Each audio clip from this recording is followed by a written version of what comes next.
என்னுடைய கடைசி நேரத்துல என் மகன் கூட நான் இருக்கணும். என் உயிர் போகிற போது என் மகனோடு இருக்க வேண்டும். இந்த ஒரு ஆசையில அந்த தாய் கடைசி காலத்திலே வாழ்ந்தாலும் கூட ஓய்சுல் கனி ரஹ்மத்துல்லாஹி அலைஹி அவர்கள் பெருமானாரை பார்க்காமலே ஈமான் கொண்டார்கள். ரசூல் மேல எவ்வளவு தெரியும் தெரியுமா? உஹது போர் நம்ம கேள்விப்பட்டிருப்போம் இல்லையா? உஹது போரில் பெருமானார் ஸல்லல்லாஹு அலைஹி வஸல்லம் கரவாய் பல்லு ஒன்று ஷஹீதாக்கப்படும். ஒரே ஒரு பல்லு ஒன்று ஒரு அம்பு பட்டு ஒரே ஒரு பல்லு கீழே வந்து ரசூலுல்லாஹ்வுடைய பல்லு ஒன்று வீழ்ந்து விடும். இந்த செய்தியை ஓய்சுல் கனி ரஹ்மத்துல்லாஹி அலைஹி அவர்கள் கூஃபாவில் இருக்கும்போது தெரிந்து கொள்வார்கள். இந்த மாதிரி ரசூலுல்லாஹ் போர்ல ஒரே ஒரு பல்லு கீழே வந்துருச்சு. உடனே பெருமானார் மீது கொண்ட பாசம் ஒவ்வொரு பல்லையே பிடுங்க ஆரம்பிப்பாங்க. இந்த பல்லா பிடுங்குவாங்க, ஒருவேளை அந்த பல்லா இருக்கும், அடுத்த பல்லு இப்படியாக தன்னுடைய வாயிலிருந்து எல்லா பல்லையுமே படுத்து கொண்டார்கள். பிடுங்கி எல்லா வாயில் பல்லே இல்லை, அந்த அளவுக்கு பெருமானார் மீது தெரியும். இப்படிப்பட்ட ஓய்சுல் கனி ரஹ்மத்துல்லாஹி அலைஹி அவர்கள் எப்படி தெரியுமா இருந்தார்கள்? பெருமானார் ஸல்லல்லாஹு அலைஹி வஸல்லம் அவர்கள் இவர்களுடைய சிறப்பை எல்லாம் சொல்லிவிட்டு சொன்னார்கள்.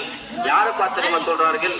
அபூபக்கர் ரலியல்லாஹு தஆலா அன்ஹு, உமர் ரலியல்லாஹு தஆலா அன்ஹு அவர்கள் ரெண்டு பேரையும் பார்த்து சொன்னார்கள், வஹிதா நல்லர்க்கும் பதுகு நூலுக்கும்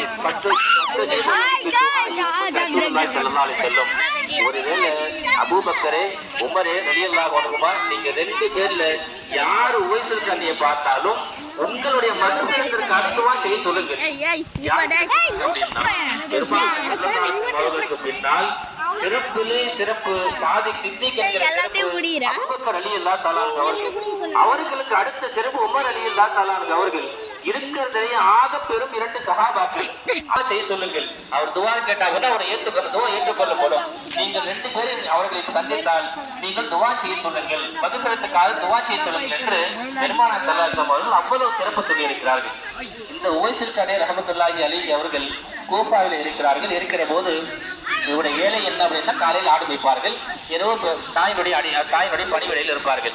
இப்ப ரமலான் மாதம் வந்து விட்டால் பகல் முழுவதும் என்ன செய்வாங்க அப்படின்னா, பக்கத்துல ஒரு சின்னதா ஒரு மலை கூண்டு ஒன்று இருக்கும். அந்த மலை கூண்டில் போய் பகல் முழுவதும் நோன்பு வைத்து இபாதத் செய்து கொண்டே இருப்பார்கள். இரவு ஆகிவிட்டால் இரவு நேரத்தில் தொழுகையில் ஈடுபடுவார்கள். குறிப்பாக கடைசி 10 நாள் வந்துச்சு அப்படின்னா, அந்த 10 நாள் முழுவதும் அந்த மலை கூண்டிலே இருந்து இப்படி தொழுது கொண்டே இருப்பார்கள்.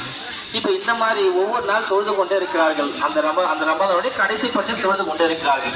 21 முடியுது, 23 முடியுது, 25 முடியுது, 27வது நாள்ல அந்த புகை குளிர் ரொம்ப குளிர் தாங்க முடியல.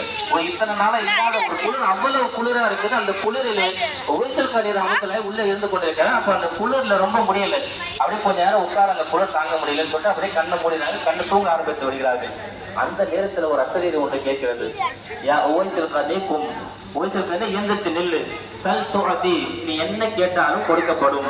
உடனே ஓய்சுல் கனி ரஹ்மத்துல்லாஹி அந்த சட்டத்தை கேட்டு எழுதிருக்காங்க. ஒரு அசரீரி கேட்கும் இல்லையா, அந்த அசரீரி கேட்டு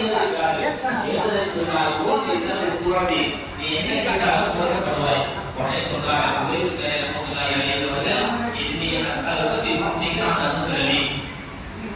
அந்த அசரீரி கிட்ட கேட்கிறாங்க, எனக்கு நீ உன்னுடைய நான் உன்னின் மீது வைத்த அன்பின் காரணமாக நீ என்னை மன்னிக்க வேண்டும். அல்லாஹ் கிட்ட நேரடியாக கேட்கிறாங்க, யா அல்லாஹ், நான் உன்னுடைய அன்பை கொண்டு என்னுடைய பாவத்தை மன்னிப்பதற்காக கேட்கிறேன். அது கஃபர்து லக யா ஓய்சுல் கனி, உன்னுடைய பாவங்கள் எல்லாம் மன்னிக்கப்பட்டு விட்டது. இரண்டாவது முறை கேட்குது, சத்து வந்து இப்போ என்ன வேணுமோ கொடுக்கப்படும். இப்போ கேட்கிறார்கள், என்னுடைய தாயுடைய பாவங்கள் மன்னிக்க